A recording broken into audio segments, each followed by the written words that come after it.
আমার মনটা অনেক বেশি খারাপ, যদিও আমাকে দেখে একদমই বুঝতে পারবেন না। মানুষের জীবনে কিছু আনন্দ দেয়, আবার কিছু আনন্দ জীবন থেকে আনন্দ কেড়ে নেয়। 1 বছরের বাচ্চাটাকে কাজের মেয়ের কাছে মাত্র 1 ঘন্টার জন্য রেখেই এসেছিলাম মেলাতে, কিন্তু এই মানুষরূপী অমানুষটা আমার বাচ্চার সাথে কি করেছে সবকিছুই বলবো আজকের ব্লগে। অবশ্যই এই ঘটনা থেকে সবাই সতর্ক থাকবেন। হ্যালো ব্রেন, আসসালামু আলাইকুম। সবাই কেমন আছেন? আশা করতেছি ভালো আছেন। আমিও ভালো আছি আল্লাহর রহমতে। কথায় আছে না, বেশি সুখ মানুষের কপালে সয় না। আমরা মানব জাতিরা আসলে এমন, কোথাও একটু বেশি সুখ পেলে ভাবি যে তার থেকেও হয়তো বেশি সুখ আছে, সেই সুখের খোঁজেই বের হয়ে পড়ি। এই যে দেখছেন, হাসি খুশি ভাবে রেডি হয়ে চলে এসেছি মেলাতে, আর এই হাসি খুশি মানুষটার পিছনেও কিন্তু অনেক কষ্ট লুকিয়ে আছে। মাত্র 1 ঘন্টার জন্য মেলাতে এসেছি, তাতেই আমার বাসায় যে কত কাহিনী হয়ে গেছে সবকিছু তো আপনাদের সাথে বলবোই। তার আগে বলি যে আমি আজকে কোথায় চলে এসেছি। ভাই বোন দুজন মিলে অনেক বছর পর মেলাতে এসেছি, তাই ভাইয়াকে বললাম যে আমাকে টাকা দাও, আজকে আমি তোমার টাকা দিয়ে শপিং করব। কিন্তু সে কি করলো দেখেন, আমার জন্য তো দিয়েছে, সাথে তার মেয়ের জন্য, মায়ের জন্য, বউয়ের জন্য, বাবার জন্য, সবার জন্য টাকা দিয়ে বসে আছে। বলতেছে তুমি সবার জন্য শপিং করে নাও। 30,000 টাকার শপিং, এখন আমি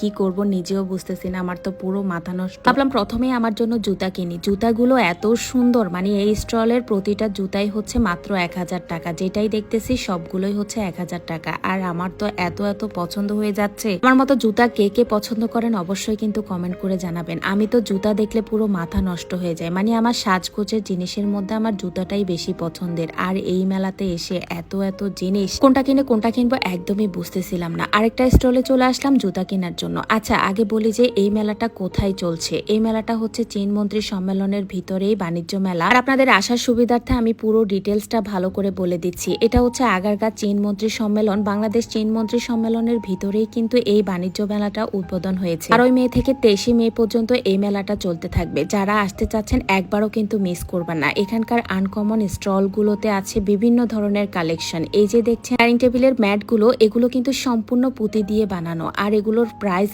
এত রিজনেবল, মাত্র 1000 টাকার, মাত্র 500 টাকা দিয়েই হচ্ছে আপনারা এই, যারা শৌখিন মানুষ তারাই এই টাইপের ডাইনিং টেবিলের ম্যাট গুলো অনেক বেশি পছন্দ করে। আর এই মেলাতে কিন্তু শুধু বাংলাদেশের স্টল না, এখানে বিভিন্ন কান্ট্রির স্টল বসেছে, মানে বিভিন্ন দেশের প্রোডাক্ট কিন্তু আপনারা এখান থেকে কিনতে পারবেন। একের ভিতর অনেক। এই মেলাটাতে আসলেই আপনারা বুঝতে পারবেন আপনারা যে কোথায় এসেছেন। আমার তো পুরো মাথা নষ্ট। একবার চলে যাচ্ছি ইন্ডিয়াতে, একবার চলে যাচ্ছি নেপালে, একবার চলে যাচ্ছি থাইল্যান্ডে, একবার চলে যাচ্ছি কক্সবাজার, একবার চলে যাচ্ছি সিলেট, একবার চলে যাচ্ছি ইন্ডিয়া। মানে কি যে একটা অবস্থা। একটা মেলাতে এসে আমি এতগুলো জায়গার শপিং করতে পারতেছি, এটা আমার জন্য অনেক বেশি গুড লাক। যাই হোক, এই যে দেখছেন সিরামিকের বলগুলো, এগুলো মাত্র 100 টাকা করে। আমি তো এখান থেকেও কয়েকটা বল নিয়ে যাব। ভাইয়ারা বলতেছিল যে ছোট বড় সব কিছুই হচ্ছে 100 টাকা করে। আর এই ক্লিপগুলো আমার কাছে এত ইউনিক লেগেছে। এখানে ট্যুরে যাওয়ার জন্য বিভিন্ন ধরনের ক্লিপ আছে। দেখেন এই ক্লিপগুলো কিন্তু অনেক বেশি সুন্দর। বাবারে বাবা, আজকের এই মেলাটাতে আমার তো পুরো মাথা নষ্ট হয়ে যাচ্ছে।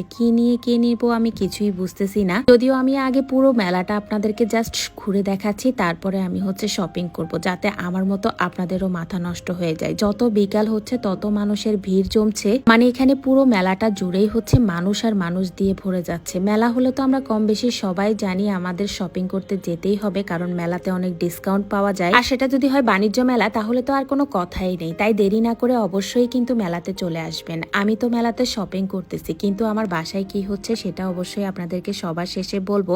এত আশা করেছিলাম মেলা থেকে আজকে অনেক শপিং করব, কিন্তু ওই যে প্রথমেই বলেছিলাম, মানুষ সুখী হতে গেলে মনে হয় যেখানে সুখ আছে তার থেকেও সুখ হয়তো আরো বেশি অন্য জায়গায় পাওয়া যাবে। সেই সুখের খোঁজেই মানুষ খুঁজে বেড়ায়, আর সেই সুখে কিন্তু মানুষকে একটা সময় বিপদে ফেলে দেয়। যাই হোক, আমি তো এদিকে আপনাদের সাথে মেলাটা ঘুরে দেখাচ্ছি। আজকে আমি মূলত এসেছি এই বাণিজ্য মেলাটা উদ্বোধন করার জন্য। মানে বাণিজ্য মেলার ফুল ইভেন্টের পক্ষ থেকে হচ্ছে প্রমোশনাল কাজে। এই যে দেখছেন রুটি মেকার গুলো, এগুলোও কিন্তু আপনারা একদম ফিওরটা পেয়ে যাবেন। মানে এই রুটি মেকার গুলো হচ্ছে আসল নকল কিন্তু অনেক বের হয়ে গিয়েছে, আর আসলটার শোরুমই কিন্তু এই মেলাটাতেই হচ্ছে বসেছে। আচ্ছা, সবকিছু শেয়ার করতে করতে আমি আমার বাসার গল্পটা আপনাদের সাথে শেয়ার করি। আজকে আমার সাথে কি হয়েছে জানেন? আমি যে এই যে মেলাতে উদ্বোধন করতে এসেছি, আমার বাসায় নিশ্চয়ই একজন হেল্পিং হ্যান্ড রেখে এসেছি, তাই না? আমার বাচ্চাদের টেক কেয়ার করার জন্য, বাচ্চাদেরকে দেখার জন্য। যেহেতু আমি এখানে একটা কাজে এসেছি, মাত্র 1 ঘন্টায় এখানে থাকতে হবে। তাড়াহুড়ো করে আমি আবার দৌড়ের উপর বের হয়ে গেলাম। কেন সেটাই বলবো এখন। আপাতত আপনারা ভিডিওটা দেখতে থাকেন। মেলার পিছনে, সামনে, বাইরে সব জায়গায় কিন্তু আপনারা খাবারের স্পেস থেকে শুরু করে বাচ্চাদের ঘোরার স্পেস থেকে শুরু করে সবকিছুই পেয়ে যাবেন। আর আমার বাসায় কি হয়েছে, আজকের দিনে আমাকে কি বিপদে পড়তে হয়েছে, সবকিছুই বলবো আমি নেক্সট ব্লগে ইনশাআল্লাহ। সবাই পুরো ব্লগটা দেখতে থাকবেন আর সবাই মেলা উপভোগ করে যাবেন। আজকের মতো বিদায় নিচ্ছি। সবাই ভালো থাকবেন। আল্লাহ হাফেজ।